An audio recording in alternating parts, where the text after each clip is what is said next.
Today on Investigate TV Plus, two women thought they were getting help lowering their electric bills. They had a program that was for energy efficient people, and it was strictly working with the elderly. But instead, they say they ended up with broken AC units and bills totaling thousands of dollars. Nobody told me nothing about no $15,000. How a promise to save money turned into a financial nightmare.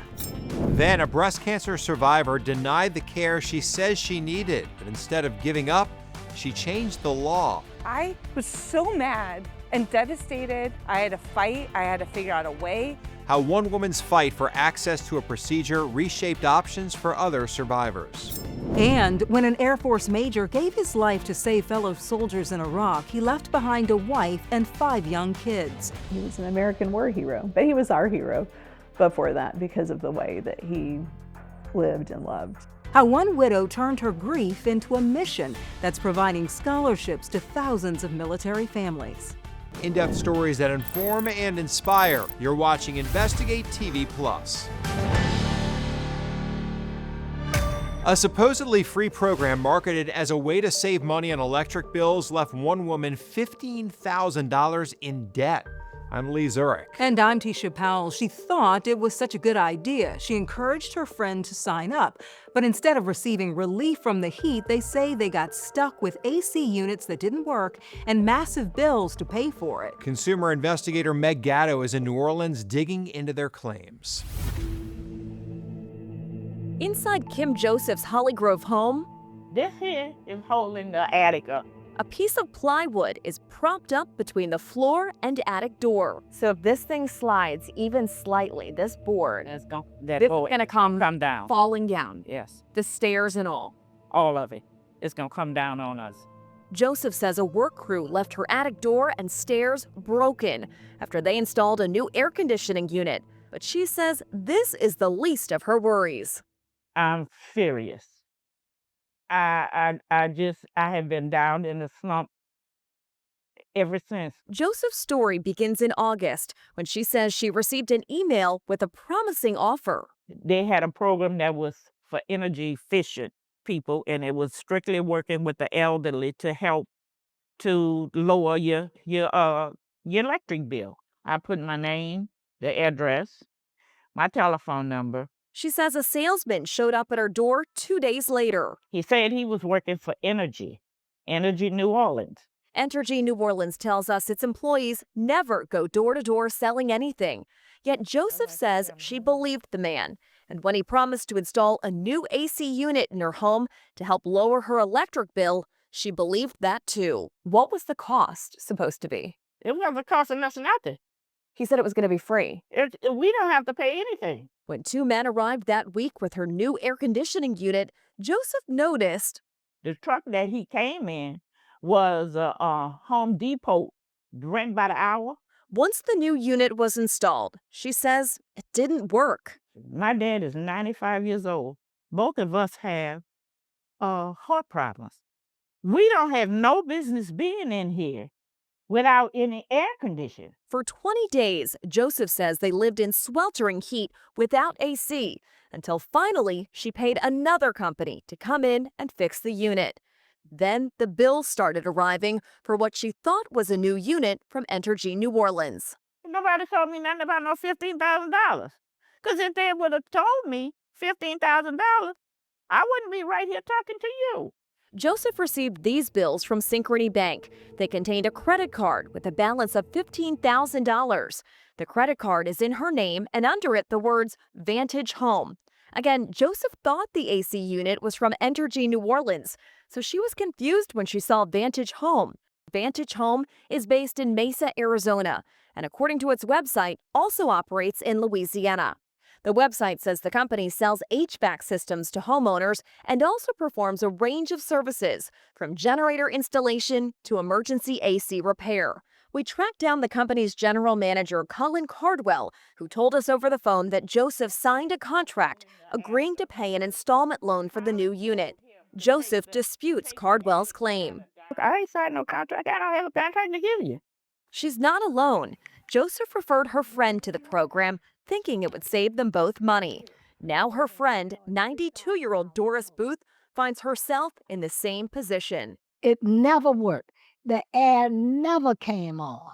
Never came on. Booth says she and her son met with an AC salesman who came to their home. And it was telling me that the program has been for about 10 years, and it was for seniors to reduce your electric bill. I thought it was through energy because they do have programs that will take care, insulate your house and whatever. Well, I thought it was all right until I found out that when they sent a technician out to put in the unit, well, I said, well, okay, we never signed the contract. Booth says this mini split AC unit installed in her living room not only doesn't turn on, but now Synchrony Bank is sending her bills for a total of $16,000. Doris and her son say they found similar units at local hardware stores for a fraction of the cost. Do you think you've been victimized? Yes, I have. At my age, it's horrible for somebody to rule on old people, take advantage of them.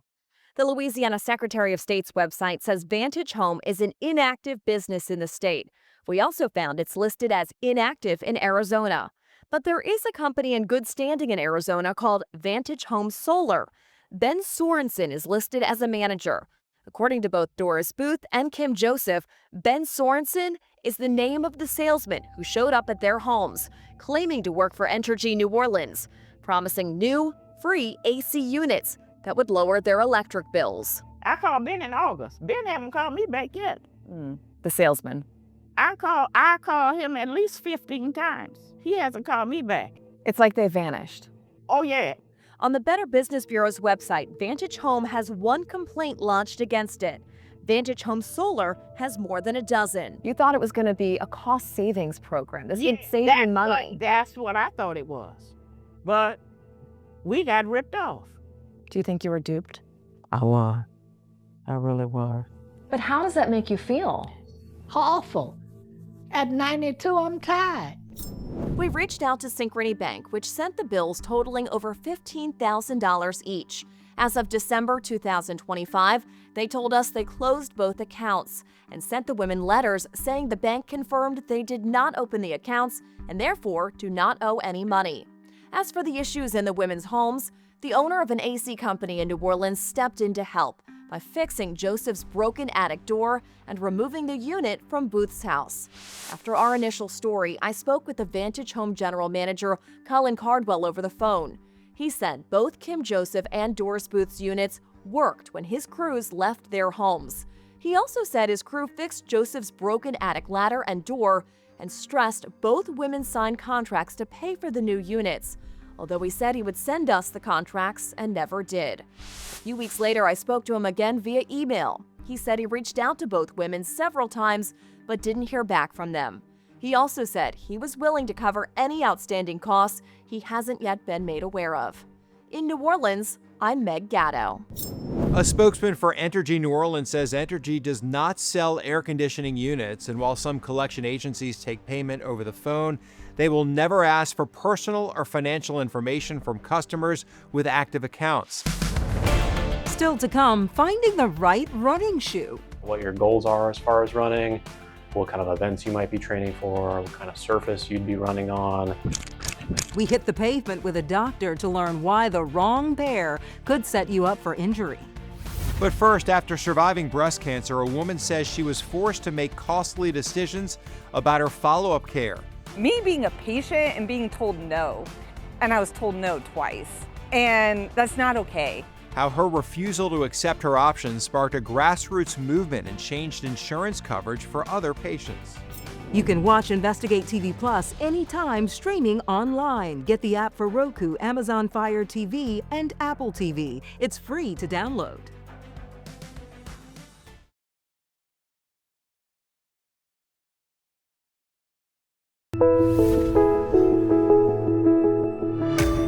On average, every 2 minutes, a woman in the United States is diagnosed with breast cancer. And one of the ways to treat and prevent the disease includes having the breast removed.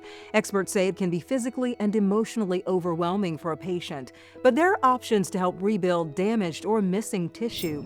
The two main types of breast reconstruction are an artificial implant or flap surgery, which is when a patient's own tissue is used. While implants are often covered by insurance, it can be more difficult to find a surgeon who performs flap reconstruction and have the cost covered. To help expand options, Oregon passed the first law of its kind, mandating insurance companies cover the procedure, even if it means going out of network. Reporter Mackenzie Richmond shows us how the changes started with one breast cancer survivor and why she's inspired to take her fight nationwide. This is just me being a patient and being told no. And I was told no twice. And that's not okay. After beating breast cancer, Gail Manasco's fight was far from over. Manasco learned the type of reconstruction she wanted, a muscle-preserving procedure using her own tissue, wasn't covered by her insurance. I was being quoted cash prices for my mastectomy and reconstruction. The only options covered by insurance involved implants. But after having cancer, Manasco didn't want any more foreign objects in her body. I was so mad and devastated. I was face down on my front lawn grass, just crying. That I was forced into being flat when I didn't want that for me. That wasn't my choice. I had to fight. I had to figure out a way. That fight turned into a grassroots movement. No lobbyists, just patients working with lawmakers to change Oregon law. Senate Bill 1137B, having received a constitutional majority, is declared passed. In the summer of 2025, Governor Tina Kotek signed Senate Bill 1137, making Oregon the first state to guarantee insurance coverage for advanced reconstructive surgeries, like DIEP flap, which uses a woman's own tissue to reconstruct. According to local oncologist Dr. Katie Dunham, these procedures are more natural, longer lasting, and often safer. Using your own tissue that has a lot less chance of either having an infection or having some sort of a breakdown of the material. But the catch is that very few surgeons perform these surgeries. There's not a ton of surgeons that are doing this procedure. You need a specialized microvascular plastic surgeon. Sometimes people do have to go out of state. Now, if local providers aren't available to do the surgery, the law lets patients go out of network at in-network rates. For survivors like Tabitha Prather, Courtney Daly, and Adrian San Nicolas, the bill came too late. Do you feel like the system failed you at your time in need? Oh, definitely. Definitely. Unfortunately, insurance regulations really have women making a decision that they don't want because they can't afford it, their insurance doesn't cover it. Being told that you don't meet the mold to get a surgery that you thought was your saving grace was almost worse than cancer. They were all forced to pay out of pocket and travel out of state or accept reconstruction they didn't want. This Senate law passing is exactly what I could have used in 2021. It would have allowed me to have less of a financial burden. I mean, at one point we were relying on local food banks. I would have saved a lot of personal time, effort, travel expenses. This bill struck a chord with physicians, too, who see firsthand how limited access affects their patients. I definitely have had patients settle for something that they didn't want. It just helps so much so that people don't feel like they're stuck. While Oregon is the first to enact this law, advocates hope it won't be the last. Well, we're not done. This is only the beginning. Now Gail's headed to Washington, D.C., hoping to take the Oregon model nationwide. Doctors say the main disadvantage to flap reconstruction is it's a longer and more complex surgery involving more incisions and a higher risk of complications. However, despite the longer recovery period, research suggests women who get breast reconstruction using their own tissue report more satisfaction with the results than women who had implant reconstruction. Still ahead, picking out the perfect pair of running shoes. There is no perfect shoe, but there is a perfect shoe for you. Why a doctor says an in-person fitting could save you from injuries down the road.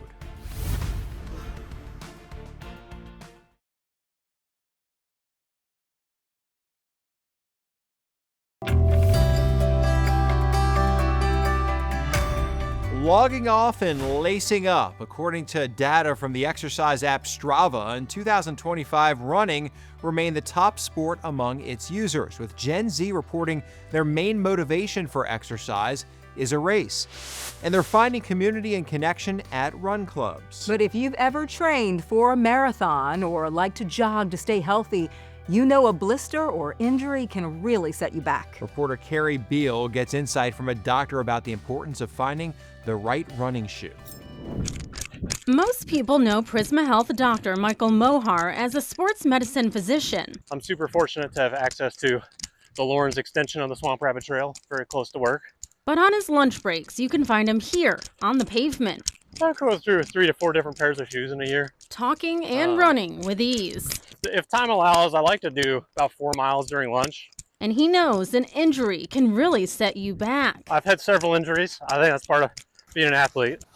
It's why he encourages his patients to find the right fitting shoe and not overuse it. It should be snug but not tight in the front. So you should feel like your midfoot is not being squished together. Your toes should not feel like they're being squished together. He says anything too tight or uncomfortable could likely lead to blisters or bruised toenails. Some shoe brands will have a very wide toe box but still be narrow through the midfoot and the heel, which if your whole foot is wide can still kind of be a bit of an issue. In here we have our insole, which... If you are getting a new pair, try on several types and talk to someone at a running store. They have a process where they will measure the length and width of your foot. That person can take a look at how your foot strikes the ground and figure out what shoe is best for your foot type. They'll also kind of chat with you about what your goals are as far as running, what kind of events you might be training for, what kind of surface you'd be running on. And finally, don't overrun your shoes. He says you should change them out every 150 to 400 miles, depending on your shoe type and running terrain. My knees start to ache a bit more when it's time for new shoes. And remember, your friend's shoe may not be right for you. As Dane Simmons at Run In says, there is no perfect shoe, but there is a perfect shoe for you. Both of us are either runners or former runners. And I'll tell you what, shoes can make a difference. Yes. I had a pair of shoes once that had all this knee pain, then went to get tested like that and changed shoes and no pain again. I definitely didn't change mine enough. You didn't change, you 150 I'd to wear a 'em couple out, hundred a lot of miles. A lot of miles on those. And let's not forget about walkers and hikers. The doctor said it's also important for you to pick out a shoe that's right for your foot and goals. Up next, turning heartbreak into hope. After losing her husband during combat, a mother connected with an organization that changed the trajectory of her children's lives. God always makes a way where there doesn't seem to be a way, and Folds of Honor was just a piece of that story for us. Now she's on a mission to help other military families do the same. You can watch Investigate TV Plus anytime online. Just subscribe to our YouTube channel at Investigate TV. You can catch stories and full episodes.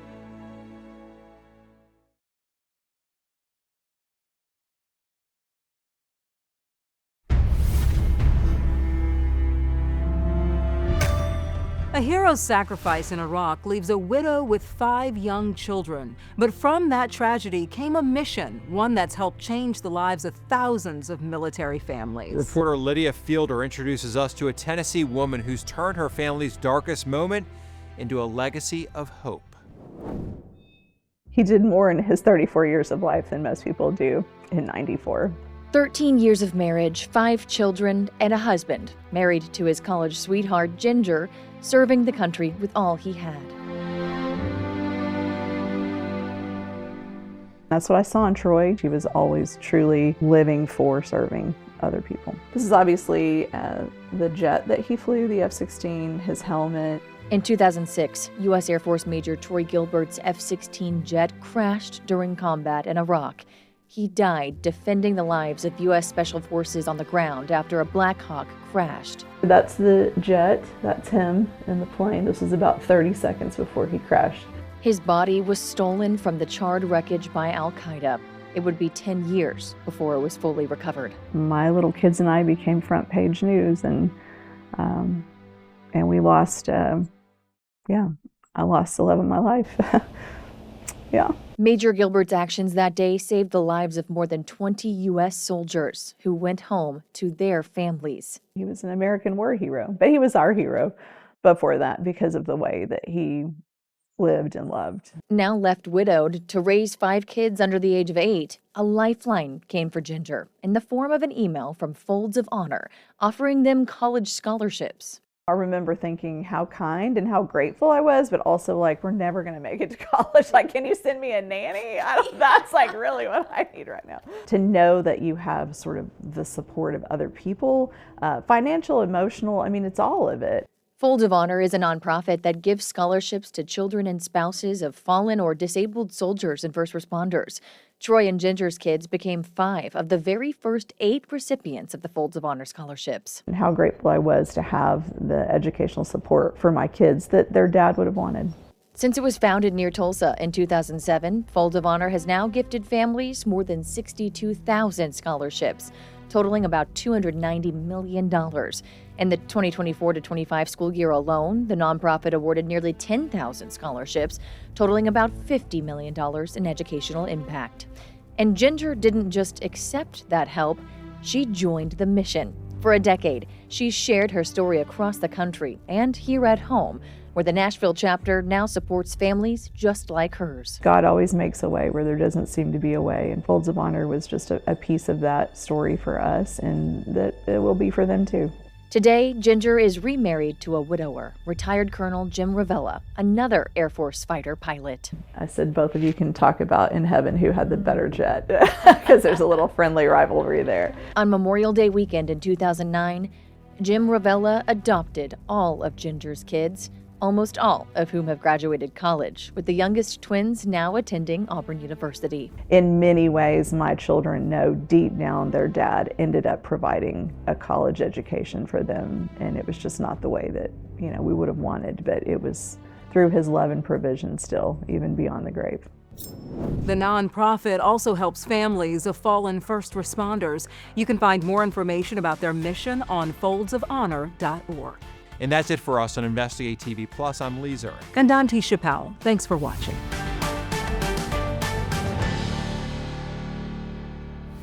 On the next Investigate TV Plus, drug overdoses take tens of thousands of lives each year, but the justice system faces challenges when it comes to holding anyone accountable for the deaths. I still, in my own heart, don't feel that Jalen did this to herself. We examine why these crimes are tough to prosecute, as one family says they're still waiting for justice.